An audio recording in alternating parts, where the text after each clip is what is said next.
বর্ষিত হোক বিশ্বনবী সাল্লাল্লাহু আলাইহি ওয়াসাল্লামের প্রতি।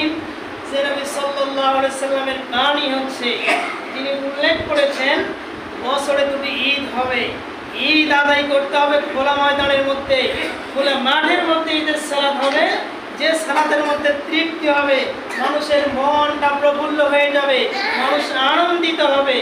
কিন্তু দেখেন আজকে আমরা মসজিদের সালাত আদায় করে আমাদের মন কিন্তু তৃপ্ত হচ্ছে না, মনে হচ্ছে না ঈদের সালাত আদায় করলাম, মনে হচ্ছে জুমার দিন জুমার সালাত আদায় করলাম।